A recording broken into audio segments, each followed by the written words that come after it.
जनता party के शासन पे उनका किसी भी प्रकार का कोई, उनके पास में इस प्रकार का भ्रष्टाचार का कोई मामला हो तो वो उठाते क्यों नहीं है वो। लेकिन चूंकि उनके पास कुछ है नहीं,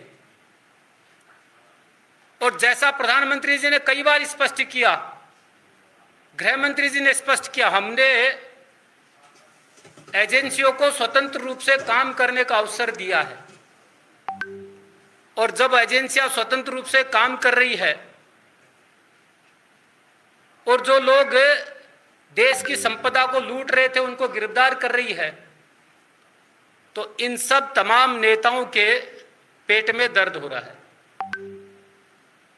कल उस गठबंधन की रैली में जितने भी नेता थे या तो गिरफ्तार हो चुके हैं, या जमानत पे चल रहे हैं, या गिरफ्तारी की तैयारी में है।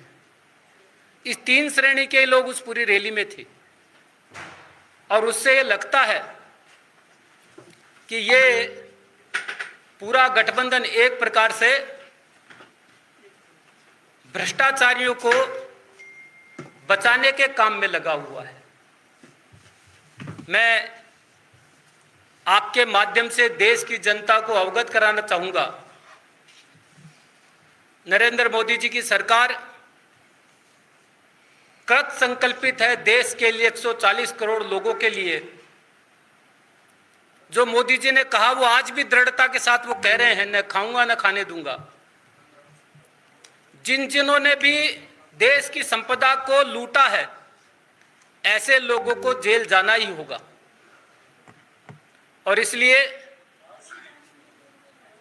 आपके माध्यम से मैं कहना चाहूंगा कि देश विकास की गति पकड़ चुका है, और मोदी जी ने 2014 के बाद से मोटे तौर पे अगर अपन बात करें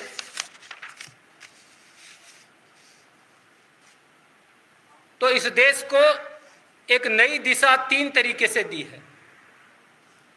2014 के बाद से देश में विकास के आधार पर वोट मिल सकता है, इसको मोदी जी ने प्रतिपादित करके दिखाया है।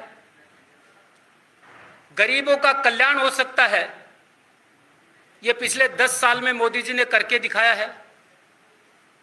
इस देश का राष्ट्रीय स्वाभिमान जगाया जा सकता है, ये मोदी जी ने करके दिखाया है। इसलिए आज केवल और केवल एक ही मुद्दा है, विकसित भारत एक ही मुद्दा है, गरीबों के जीवन में परिवर्तन, और एक ही चेहरा है, नरेंद्र मोदी। इन तमाम विकास के मुद्दों को, इन तमाम भारत के स्वाभिमान जगाने के मुद्दों को और तमाम गरीब कल्याण की योजनाओं को लेकर के हम लोग चुनाव में जाएंगे। और जो प्रधानमंत्री जी ने कहा 400 सीट जीत करके हम पुनः तीसरी बार नरेंद्र मोदी जी के नेतृत्व में सरकार बनाएंगे, यही विषय मैं आप सबके बीच में रखने के लिए आया था। बहुत बहुत धन्यवाद, आप सबका आभार।